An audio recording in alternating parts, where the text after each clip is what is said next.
Chili been here with a disclaimer ahead of this episode. We recorded this one prior to the ban list and bracket changes earlier this month, February 2026. There's a couple of things in here that we get wrong now based on those updates, so be kind in the comments. Also, just want to celebrate that since our last video, we crossed 1,000 subscribers on YouTube, which, while not a huge number, it's a nice big round number. We look at it as a bit of a milestone. So I just want to say thank you to anyone who's watched, listened, participated in what we're doing over here. We've got some exciting stuff planned for the rest of the year. Anyway, enjoy the episode. Welcome to Casual Compliance, a show about the culture and philosophy of Commander through the lens of the Commander ban list. My name is Gramps. My name's Chili Bin. And right before this, Chili Bin said, touch tips. Anyway, today we are talking about a card on the Commander ban list. And we're going to talk about what the card does. We're going to postulate why we think it's banned and potentially immediate thoughts. Get on with it. What are we talking about? We're going to be talking about, yes! Iona Shield of Emeria. Fucking finally. I want to say you've mentioned this card on like 5 previous episodes. I have 3 of them. Yeah. For Mystery Booster 2. And I've had to not put the card image in the episode because we haven't gotten to it yet. Yeah, you're not allowed to see what this shit is until right now. You can't play with it anyway. What are you doing? Let's talk Iona. I hardly know her. Timing. Shield of Emeria. I hardly know her. Fuck. This card is a 9 cost. We are about to talk about a card on the Commander ban list that is 9 cost. How does that cost break down? Now, if you're thinking 9 cost, you might think, ramp, easy. It's in white. So 6 and 3? 6 and 3. Okay. 6 generic, 3 white pips.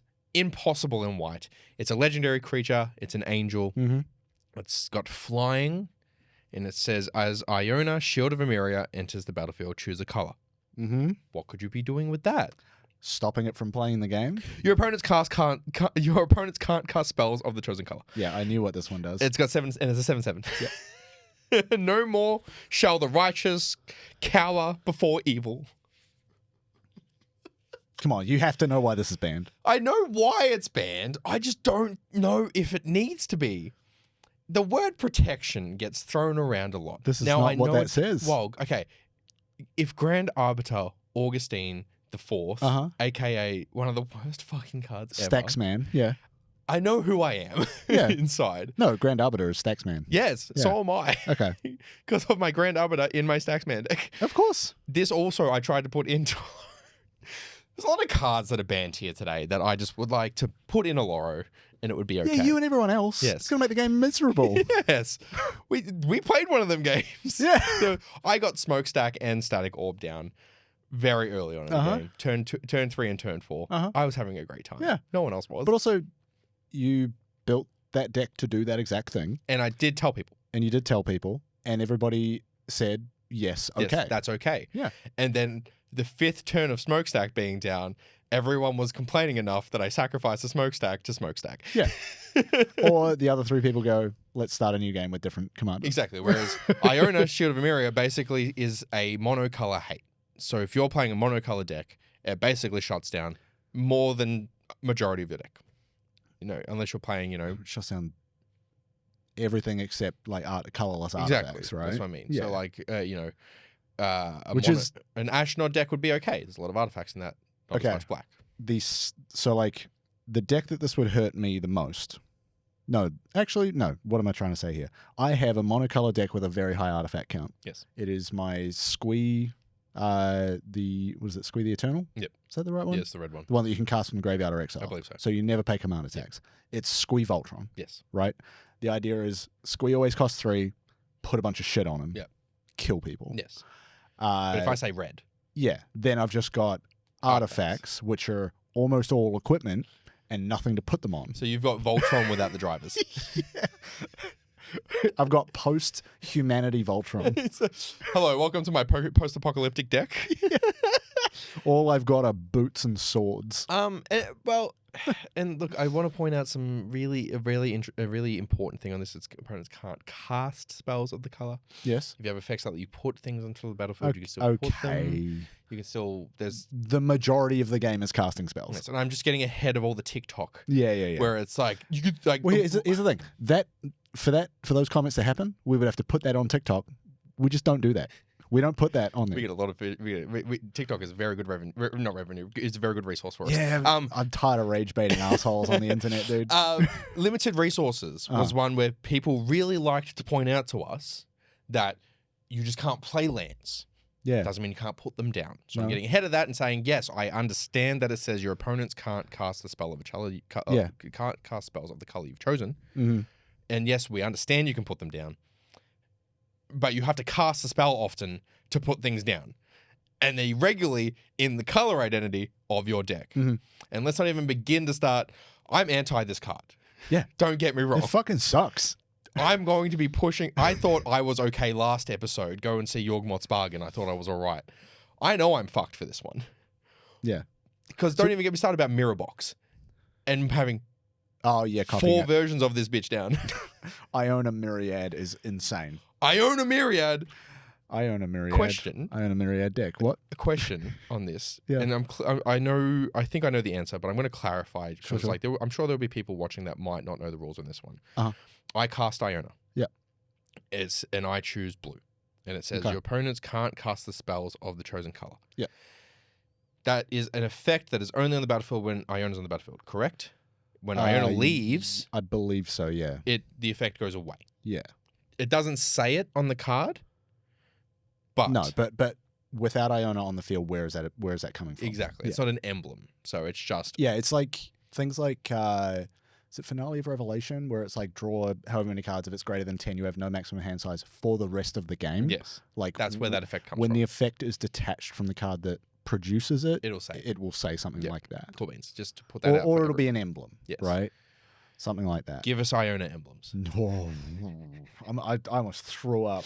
Research time. Well, here's the thing. So you've correctly touched on the fact that this would hurt monocolor decks the most. Yes. I think it's still quite painful for decks with more than one color. Yeah. Because you've built the deck with those cards in mind of, I'm going to cast these spells. And like, sure, if you're running 5 colors and one of them's turned off, you'll probably be okay. Yeah. It still sucks. I mean, and if you go back to automatic counter spells, there's a lot of cards that are like, if you cast, there's it's an artifact. I'll be able to get it up. Yeah. That says if no colors were spent to cast a spell, Void Mirror, counter it. I've got like 5 of them because I'm too scared to put them in decks and people get mad at me. Void Mirror. Yeah, I think you're right, but it's a mirror of some kind. But so there are things that are unilateral. People aren't allowed to do stuff, but it's more than just, hey, an entire part of Magic you can't do. Yeah.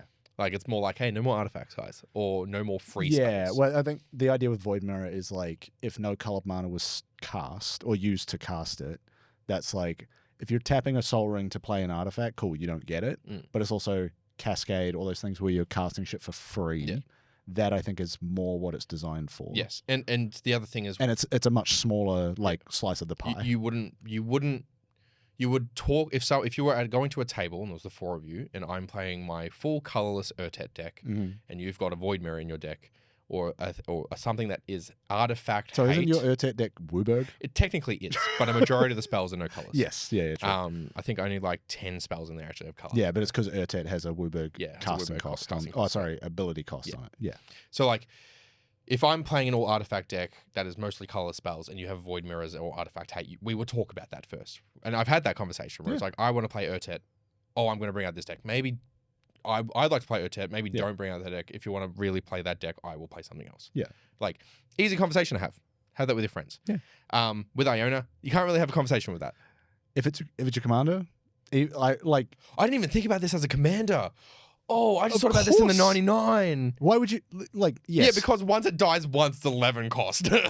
Sure. I didn't even think about this as a commander. Of course, yeah. Like, in the 99, sure, it's a problem. Yeah. But in the command zone, you have immediate access to it. Yeah. It's like, oh, your blue deck is becoming a problem. I'm going to turn it off. I fully like much Yeah. like Gristlebrand.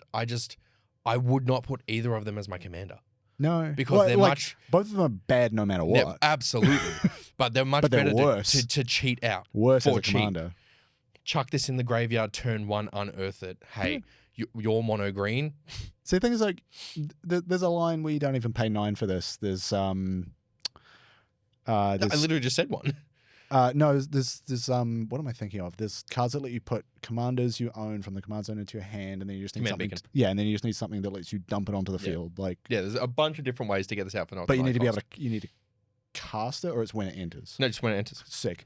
Yeah, this is an enters effect. Yeah. Yeah, copy it, exile it, like Myriad. flicker it. You know, That like, means during combat and until those tokens go yeah, away, and, which and is then you an just have a end step. Sundial of the Infinite. You turn off the And then they're dead. sacrifice, then they stay around. Yep. Nobody's playing Magic except you. That's why it's banned. Thank God Magic is a single player game. It's the second episode in a row I've said that. Let's go to research. Oh, fuck. I have an easy fix to this card. Get rid of flying. Research.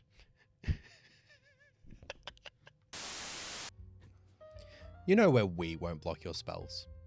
We don't have protection from any color. Over at casualcompliance.fun. You can come hang out in our Discord. You can join any tier to get access to our Discord where you can see how long it's been since the last new battle was printed. Mourn with us. Or you could talk about why you think Iona can be unbanned. Fall on deaf ears, but definitely still talk about it. Half deaf. Half deaf. Fucking hell. Come hang out with us in the Discord. Or, you know, we've got a merch store. If you sign up as a member, you get discounts in those merch stores as well. True. You can get yourself an Untap Upkeep Unbanned shirt and show people that you care about the unbanning of Emrakul, the Aeon's Torn.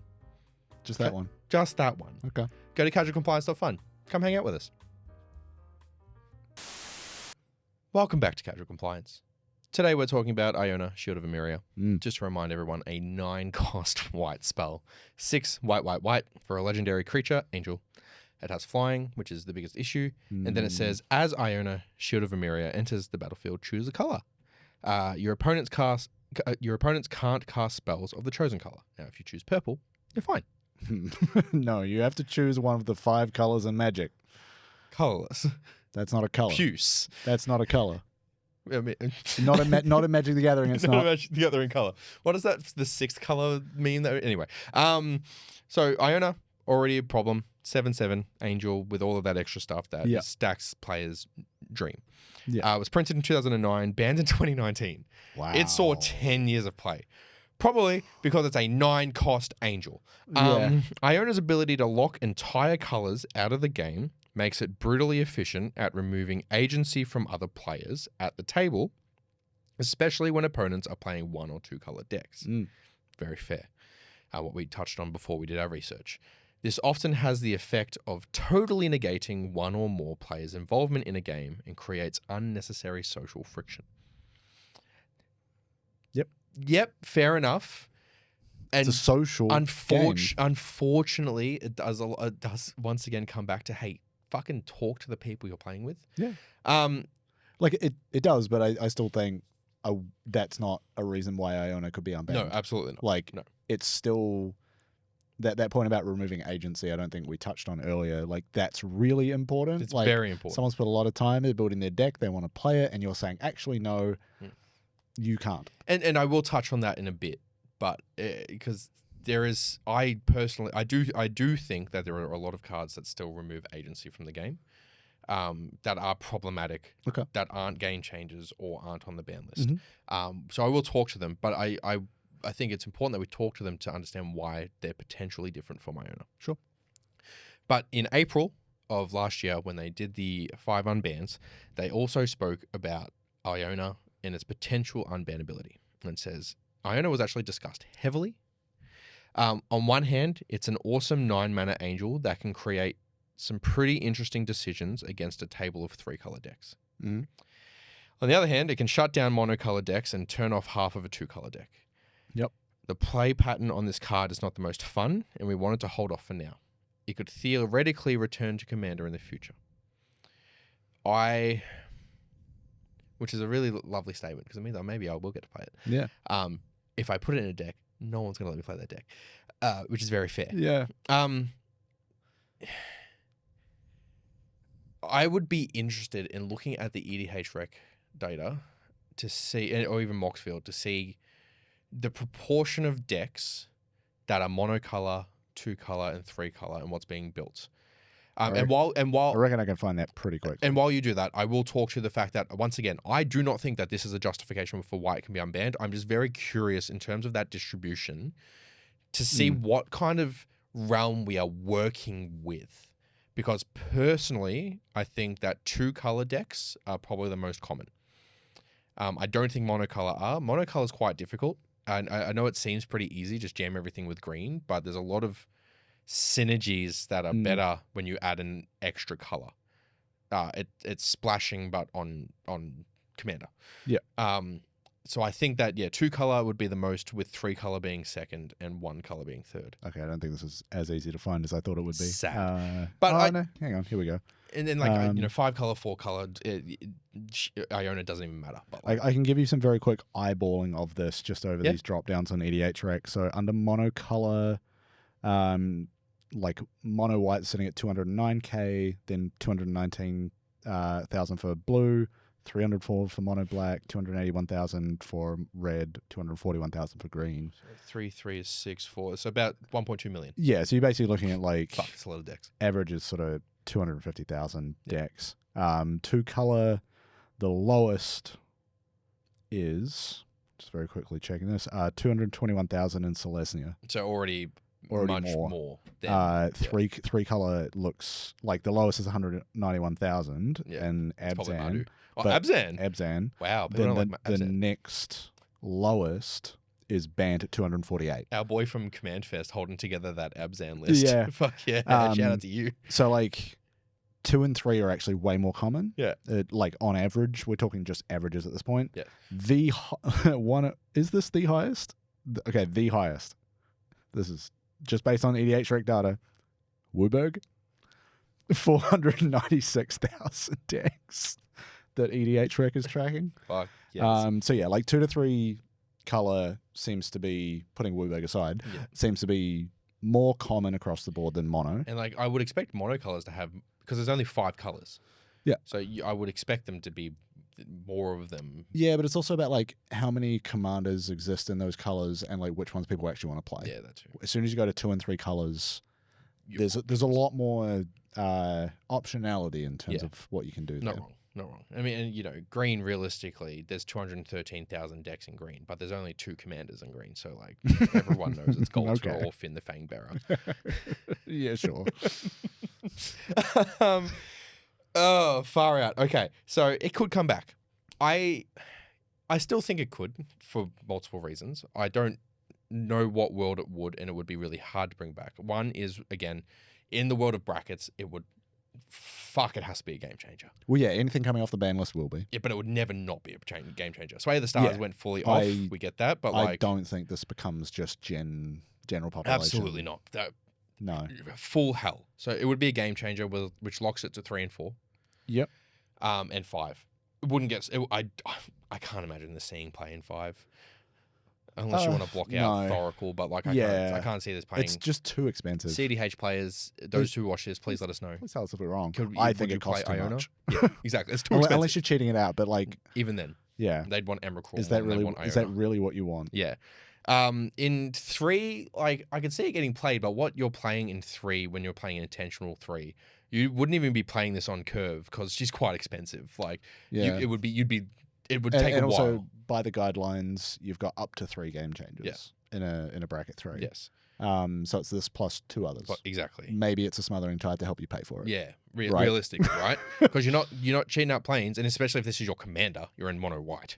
And then like in a 4, I think this card is possible in an intentional 4 where everyone's throwing haymakers. I think even still, the amount of disclosure I would want with somebody playing Iona, like I would want to know it's in the deck regardless of bracket. 100%.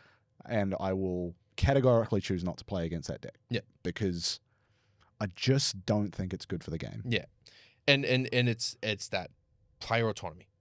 That is being removed. I've been in games not many, thankfully, where someone has put together a combination of permanents that has meant the other 3 players can't do anything. Yep. And I refuse to play with those people anymore. And like because I'm there to fucking play Magic. I built the deck to cast the spells. Yep. Why do I have to not do that? Yes. Like, I'll get to some cards where effects like this do happen, but on a much smaller scale. The fact that it's unilateral, no one aside from me can play colors, cast spells of this color. That's bullshit. Yes. Well, and I was looking at this kind of mechanic. So on Tagger, this is hate-color-choose. Yeah. Color is spelled wrong. There's no U in it for some reason. But Can't like, figure out why. you choose a color. You choose a color. It hates that color. Hates on that. Yeah. I think Iona's the only one that doesn't say the word protection.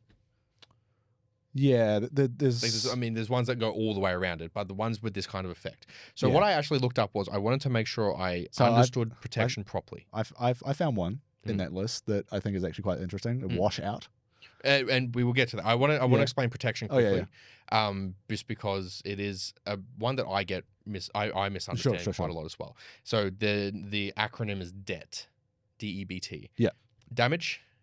So if you're picking protection from blue, then blue sources can't damage your stuff, can't damage you. If you have protection from it, if your creatures have protection from it, that your creatures get protection from the damage. Can't be enchanted, equipped, or fortified by, even on your own board. So debited, yeah. Can't be equipped, enchanted, equipped, or fortified by. That includes your own. So like Chromas in a Toph Naya deck have protection from red, which means your artifacts have protection from your own commander if they are earthbent. Yeah, sure. It's brutal. Okay. Can't be blocked by creatures from the color, and can't be targeted by spells with of the specified color. Yeah.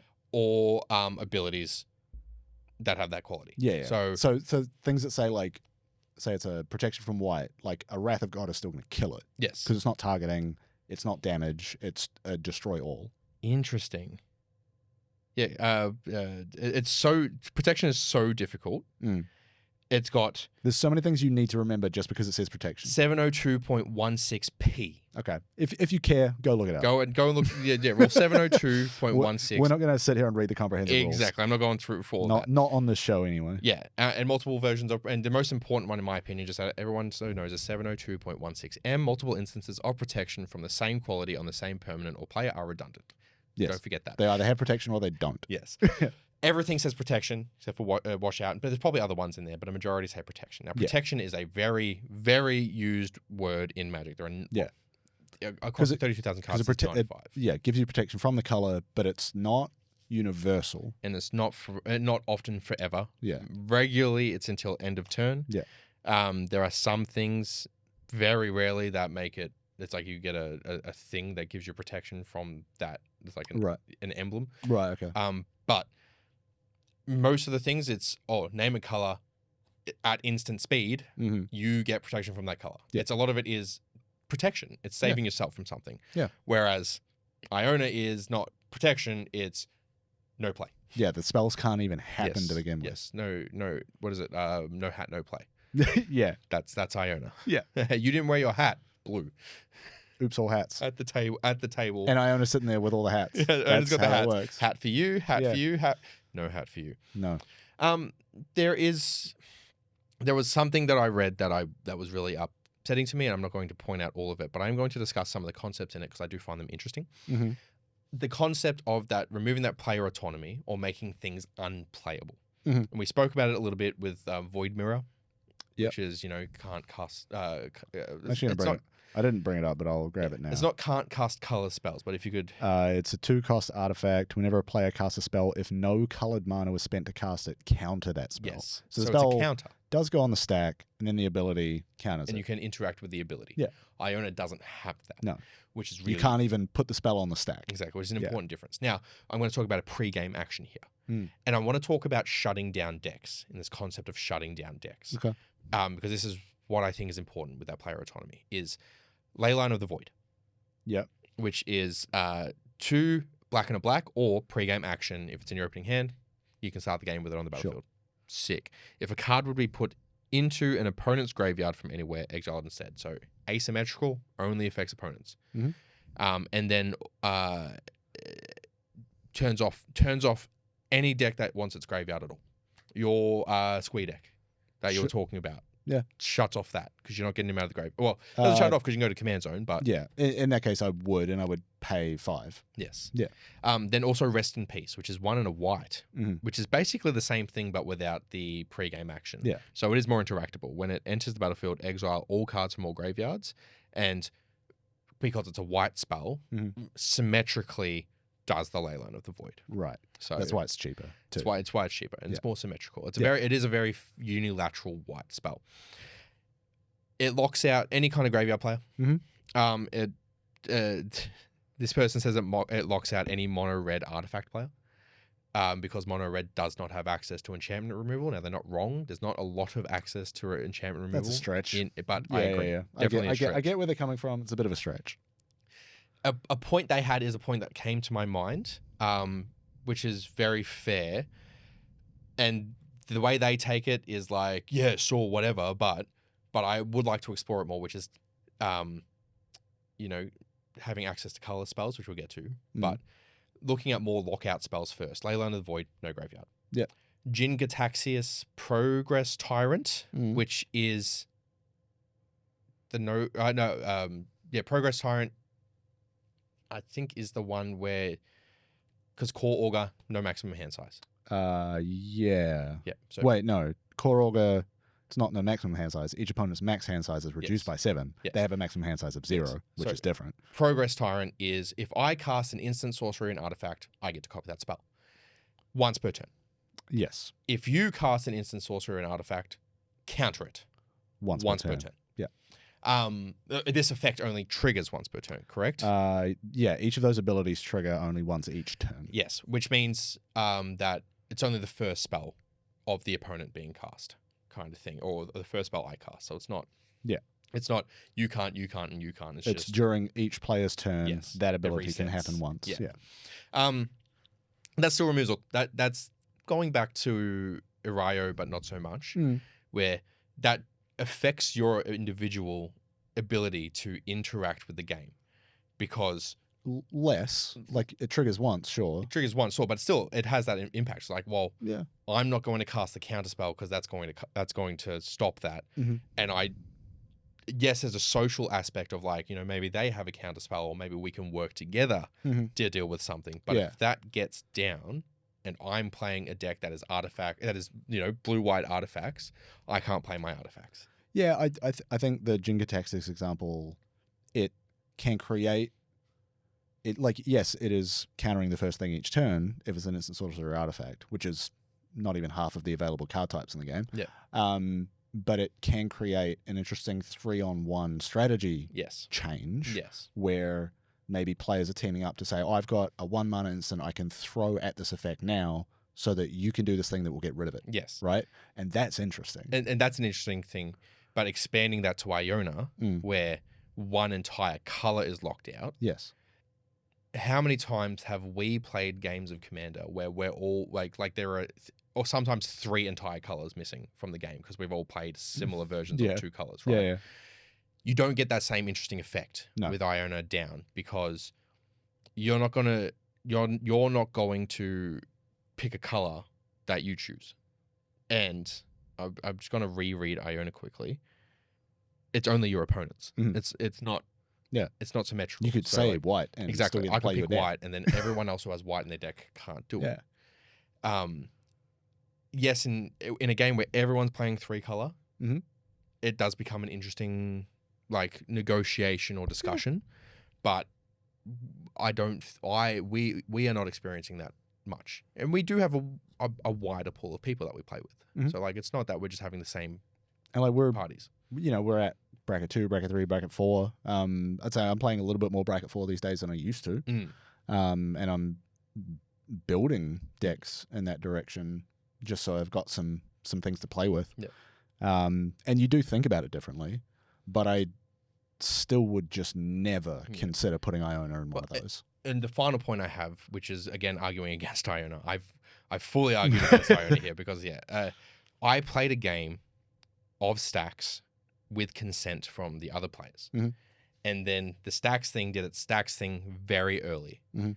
And it still was upsetting, even with their consent, which is fully fair. Yeah, but that's you having a conscience and some empathy and like seeing the effect your gameplay was having Yeah. on others. Because I had Static Orb and Smoke Deck stacked Yeah. down. I said it last episode, but I had those down and I was fine. I could have kept that. I had no issues at all. Yeah. Everyone else could not keep up. Yeah. It was an unfun game. And I think this is where you probably differ from somebody that would argue about unbanning Iona, which is that you had that experience and you thought, well, I should change what I'm doing or talk about this deck differently in future. Mhm. Whereas I feel like, generalization, people who are arguing for unbanning cards like Iona just want to play it and everybody else can deal with it. And that's what this feels like here. Right. Is people like Introduction to Annihilation, Nevin Rules disc, Larry Nevin's disc, Scour from Existence, all colorless counter spells. Sure. No, like board wipes. The board wipes and stuff like that. Yeah. Mycosynth Lattice. So like they've mentioned all of these things that can interact with Iona as them being existence, but they're using it to say that to justify to say Iona's fine. Yeah. Yeah. Okay. Whereas I disagree. No. I don't think I should be forced Read to play. what the card does. Yeah. It's a bad card. I don't think I should be forced to play Scour from Existence. Yeah. Just so you can have Iona on a bit. I think, again, you put this in a 1v1 format, fine. You've got one player. You can see exactly what their deck is. You want to shut them out because it's competitive. Go nuts. Yes, absolutely. When there are 3 other players and you play something like this, like you might be shutting out 3 of the 4 players in the game you're trying to have, which is a social casual format. Is Iona legal in Highlander? I believe so. I might go to Highlander. Yeah. I think it's legal in a lot of formats, actually. It's not legal in Brawl, I know that. Okay. It's banned in Brawl and Commander, and that's it. Yeah, sick. Standard Pioneer and Pauper and stuff like, obviously not Pauper, it's a fucking mythic. And we can't really, we can't just lean on the it's a social game talk about it. Otherwise we wouldn't have a ban list at all. The whole point is the ban list is that's the format. Yes. It's a guideline to help us discuss cards that should or shouldn't be played. Yeah, but like I think we know that your rules are on my table. You can do that, but we can't put aside the social and casual aspect so quickly. Absolutely, because this creates a bad experience for everyone but you. Yes, that's the main thing. Yeah, everyone but you. Yeah, the asymmetry is a big problem as well. It's a big problem. Yeah. This might be one of our longest episodes. Maybe. What have you found? So I mentioned Wash Out before, just to quickly read that. Yep. 3 and a blue for a sorcery. Return all permanents of the color of your choice to the owner's hands. Now imagine you're in Azorius with Iona and Wash Out. It's like, put everything back in your hand. Now you can't play any of it. Yep. Too bad. No shit. But yeah, what I went looking for was like similar sort of idea of like hating on specific colors. The other one I grabbed was like things like Voice of All, just to demonstrate how this typically shows up in things that are definitely legal. 2 white for a flying angel at 2/2. When it enters, choose a color, has protection from the chosen color. Like it does. Yep, that's it. Yeah, love it. It's not doing much. But most of what I went to look for, and there are way more tabs here, was this idea of preventing casting and like preventing players from playing Magic the Gathering. The obvious example being first Drannith Magistrate. 1 and a white for a 1/3 human wizard. Your opponents can't cast spells from anywhere other than their hands. It is a game changer in Commander, rightfully so, because it means you can't cast your Commander. Yep. But it means you can't do things like Cascade, Discover, like all of these cast from exile type effects. Can't cast from graveyard. It shuts down entire decks. Yeah. But it's a game changer. Yes. And I think it's one of those things like if you're playing a Drannith Magistrate, you should really let people know. Yeah. So because it's 2 mana, you can have that out so early. Yeah, exactly. The next one, the fucking table. The next one also 2 mana, except it's white is Grand Abolisher. Yep. For a 2/2 human cleric during your turn. So during your turn, which is an extra restriction on this, your opponents can't cast spells or activate abilities of artifacts, creatures, or enchantments. And that's similar to Voice of Victory. Yeah, which I do. And Morel, Shit of Argive. I don't have those up, but I did look at them. But yeah, like Voice of Victory is a 2 cost. Yeah, it's a 2 cost. Players can't play spells during your. Opponents can't cast spells during your turn, and mobilize 2. Yes. It does a lot. Yeah. And Morale Shield of Victory is generates tokens when you attack for how many humans you're attacking with, but it importantly says opponents can't cast spells on your turn. So this is a very common. There's a very common theme in terms of like removing opponents' autonomy, but time restricted. Well, like time restricted, or it's restricting the types of things it's preventing. I mean, don't forget silence is unbanned and not a game changer. Silence. Yeah. It's a 1 mana instant. I hate that card. The thing I found that made me think of Iona probably the most, except you don't get to choose the color, is Lawan Cephalid Empress. 3 and a blue for a legendary Octopus Noble. From Edge of Eternities? From Torment. From Torment? Yep. It's a 2/3. When it comes into play, return all blue creatures your opponents control to their owner's hands. And then your opponents can't play blue creature spells. I love that. Yes. Like, it's blue, and it's saying, I'm the only one that can have blue creatures. I'm the only blue player here. Yeah. Oh, I have one of these. Because it was, there's a secret layer printing, and I looked at it. I was like, oh, I have that. Because I remember the other cards from that drop, and it's in a binder. I don't have that in a deck. Are you crazy? Put it in a deck. I might. It's silly. Or let me put it in a deck. I know which deck it's going in. Aloro. Oh, yeah. Then there's things like Kutsul, Malamet Exemplar, 1 green-white for a 3/3 legendary cat warrior. Your opponents can't cast spells during your turn. Yeah, see? Very and then some other very stuff, typical which is white separate mechanic from there. Yeah. Now we get to a couple that I found that are like really interesting in terms of the way they're designed. Mana Maze, 1 and a white for 1 and a blue, for an enchantment from Invasion. Players can't cast spells that share a color with the spell most recently cast this turn. That's sick. That's so interesting. That's the coolest card ever. It's not great for you if you're on a mono blue deck, because then it's like, I get one of these. Maybe you play an artifact. But so if I cast a blue spell, yeah, and then I cast, is this open on Scryfall? Yeah. When you scroll down, do they explain rules? So I'm going to say something, and I want to know if it mentions it. Uh-huh. So I cast a blue spell. Yeah. And then I cast a colorless spell. Yeah. Which is not a color. No. So I still can't cast a blue spell. No, because you can, because the spell last played was colorless.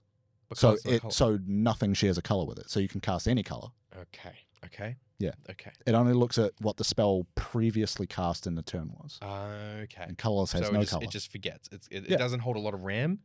Yeah. It's a RAM size of 1 card. It's a RAM size of 1 card, which means instead of paying $600 for 4 gigabytes, you pay $600 for 1 kilobyte.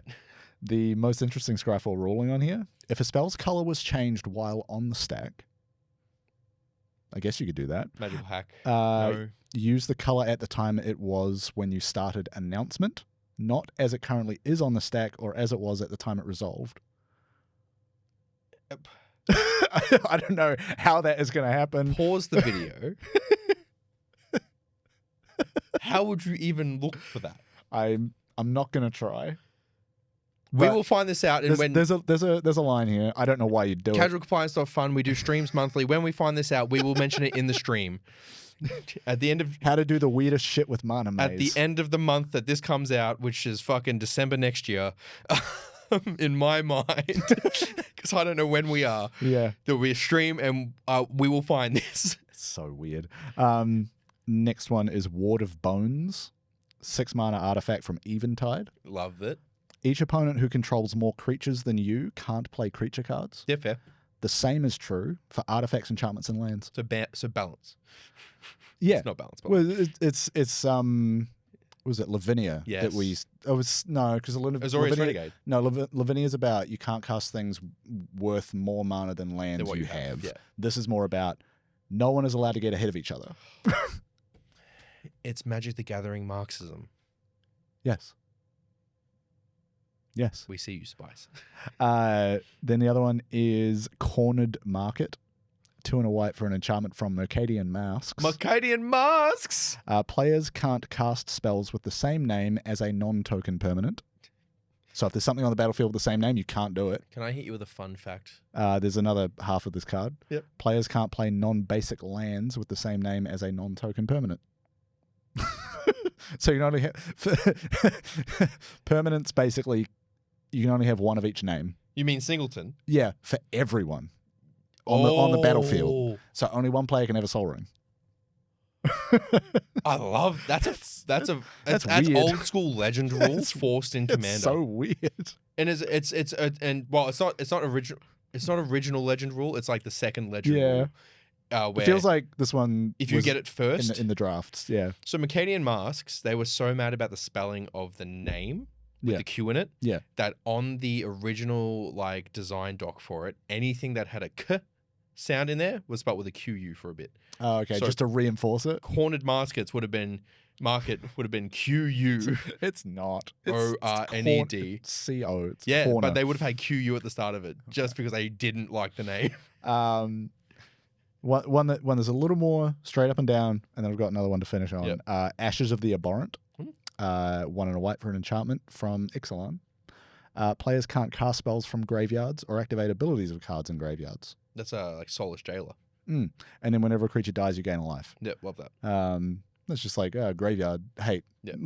Tough shit. Hey, look, Graveyard Hate is fine. Graveyard Hate is okay. Graveyard deck hate. Yeah, but still, that's okay as long as you're not playing against someone whose deck is graveyard, or you talk to them first. The last one I have here, because I like the way this is worded. 3 and a blue. It's Aether Storm. Oh, I've heard of Aether Storm. An enchantment originally from Homelands. Yes. Creature spells can't be cast, and then pay 4 life. Destroy this enchantment. Yep. It can't be regenerated. Yep. Any player may activate this ability It's at instant speed. Yeah, it's so good.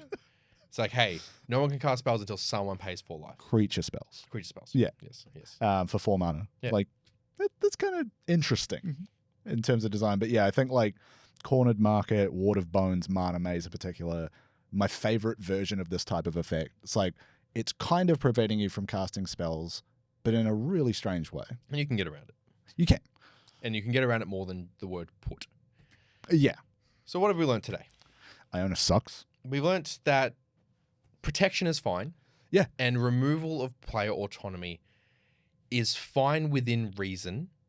Yeah, typically there's a limitation of either how long the effect lasts, or there's timing restriction, or there's a restriction on, say, well, it only affects creature cards. Or it doesn't stop you from playing. Yeah, but it's like the closest thing was I forget.